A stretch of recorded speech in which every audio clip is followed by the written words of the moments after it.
little taller. How will you be remembered as a doc student? Will you be remembered as somebody who tried their best in the classroom? Will you be remembered as a slacker who never handed in homework on time? Will you be remembered as an athlete? Will you be remembered as the loud or quiet kid in class?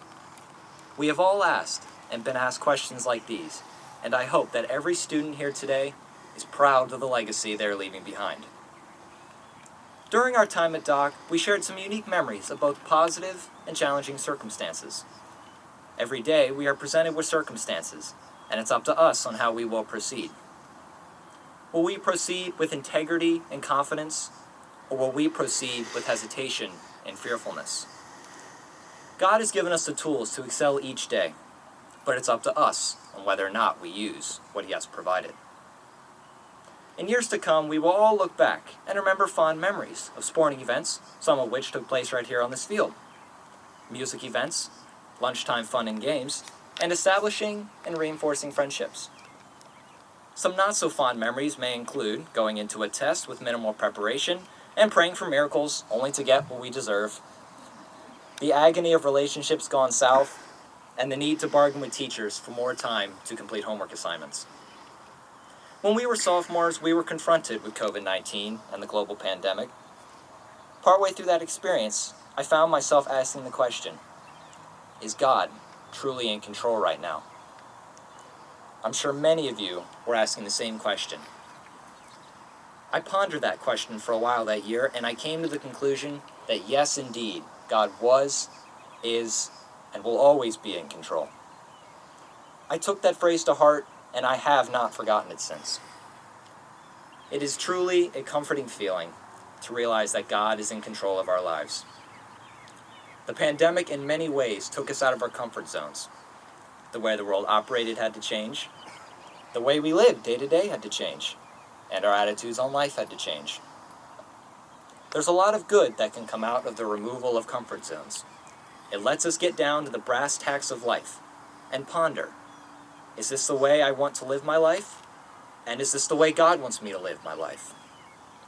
God can work in the good and the bad, and we have to trust His master plan to the end. As we transition and leave this place, may we be reminded that God is always with us and is always aware of what's going on. The lessons we learned from the pandemic in dealing with things that are out of our control were very tangible, and we could see the results. At the end of Deuteronomy, Moses gathered the nation of Israel together and gave his farewell speech of warning and encouragement. The children of Israel were preparing to transition from the leadership of the man who brought them out of Egypt and through 40 years of turmoil in the wilderness to Joshua, who would lead them into the promised land.